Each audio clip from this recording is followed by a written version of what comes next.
Hi and welcome to the channel and to a new episode. Today I thought we should talk about what we really need to bring on our hikes when it comes to knives and multi-tools. Is a small Victorinox all that we need, or do we need to bring a knife? Well, let's find out.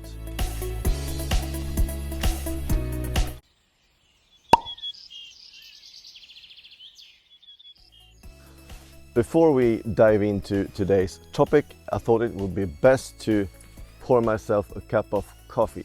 Because you know, what is better than to have a good cup of coffee when out in nature, right? It tastes so much better,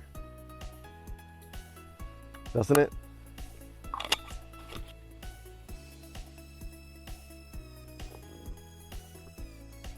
That's nice. Okay, let's dive into today's topic. I thought it was about time to dig deeper into knives and multi-tools, and I also wonder why it is so controversial not to bring a knife on your hikes. Anyway, I know I'm not alone leaving my knife at home, and instead I bring my LEATHERMAN style PS multi-tool or the Victorinox.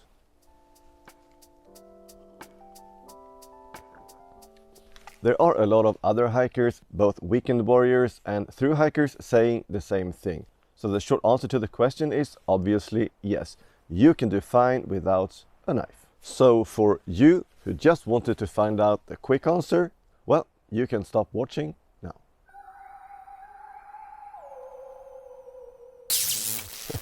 Okay, now for you who are still with me, the Victorinox is a great tool and can many times be all that you need.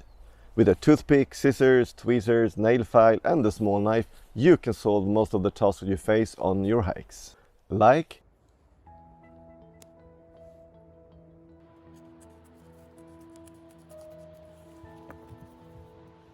and cutting some cheese or open packages. Also pick your teeth if you get anything stuck there, and also use the tweezer to remove splinters and such.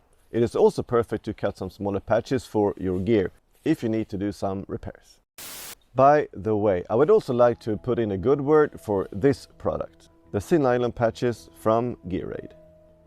Now, I'm not sponsored in any way by Gearaid or anyone else for that matter, so this is by experience, and I have a friend whose tent needed some repair after the tent pole broke and ripped a big hole in his tent. We had about 3 days left on the hike, so the tent pole was mended by using only tape, but the tent needed some patches, so we used the Gearaid patches. And these patches worked perfectly, and actually he is using the tent now with the patches still on.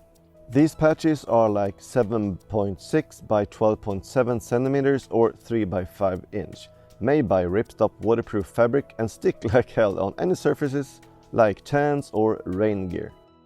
If this is not already a part of your aid kit for your gear, I recommend you adding it. Okay, where were we? Yeah, the Victorinox and the tasks that you can perform.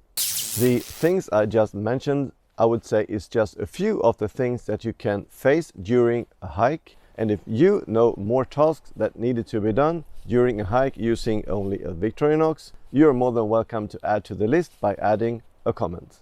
And I'm sure that the list will be pretty long what you can do with a Victorinox, and at only 22 grams. Now, there are for sure a lot of things that you cannot do with a small Victorinox, and 99% of the comments that you get when you say that you don't bring a knife is regarding safety. Safety first. So let's just briefly talk about safety and under what circumstances you need a knife for your safety on your hikes. To defend yourself. Well, the most obvious thing would be an encounter with an animal or other crazy hiker. The latter would probably be most likely, depending of course where you're hiking. Anyway, so first I would say, yeah, it's a valid point. A knife is a way to defend yourself. But fighting with a knife, I would say, requires also a little bit of a skill.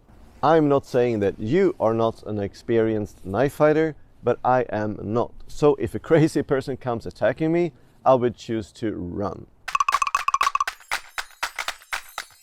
rather than to face them. And the same goes for wild animals. So for me, this is not a reason to bring a knife. Nail splinters. This is actually a situation when a knife can come in handy regarding safety, but absolutely not a must. Like fighting with a knife, building splinters also requires knowledge, and with that knowledge you could probably figure it out without a knife. The material to splint a leg or an arm doesn't require that big branches, and you can also use your trekking poles if you have one, or find other materials out in nature that are suitable for the task. If it's a bigger injury like your neck or your back, well, you probably shouldn't move them anyway, and to sit tight and wait for help is the better choice. Regarding safety, I would say rather rely on a good and well-equipped first aid kit, a satellite communicator like the Garmin InReach, and your legs to run the hell out of there if being threatened. Then think you can solve the problem with a knife. But maybe that's just me.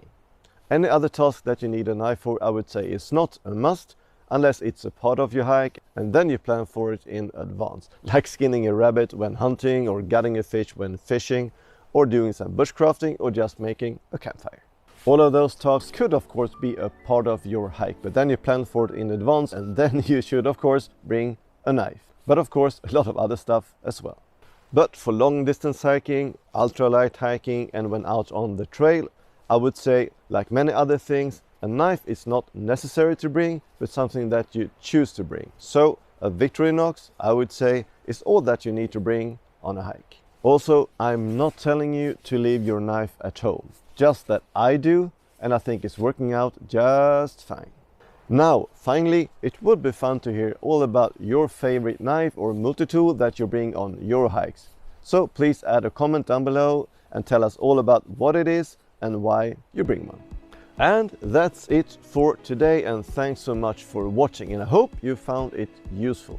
Anyway, if you have any questions to me regarding the Victorinox or anything else, just leave a comment down below and I'll come back to you as soon as I can. Also, don't forget to subscribe to support this channel, hit the notification bell so you don't miss out on any future videos, and thumbs up if you liked this video, and I hope you did. And I hope also to see you again next week. Bye bye!